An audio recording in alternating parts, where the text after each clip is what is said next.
Anda masih di seputar Aceh bersama kami. Pemirsa, harga telur ayam ras mengalami kenaikan harga yang sangat signifikan dan telur ayam dijual berkisar antara Rp40.000 sampai Rp43.000 per papannya.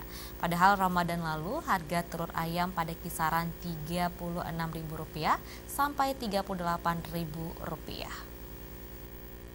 Kenaikan harga telur ayam saat ini dikarenakan produsen dari Medan, Sumatera Utara menaikkan harga telur setelah Idul Fitri. Stok telur ayam di Banda Aceh hampir seluruhnya dipasok dari Medan, Sumatera Utara, sehingga tingkat harga sangat ditentukan dari pihak produsen di sana. Salah seorang pedagang mengakui tidak mengetahui penyebab sehingga harga telur ayam ras naik sangat signifikan setelah Lebaran. Pada saat bulan Ramadan menjelang Idul Fitri lalu, harga telur ayam di pasar Banda Aceh berkisar Rp36.000 sampai Rp38.000 per papannya. Padahal saat itu permintaan telur ayam sangat tinggi sebagai bahan pembuatan kue Lebaran. Kenaikan harga telur ayam ras sekarang ini banyak dikeluhkan banyak ibu-ibu rumah tangga.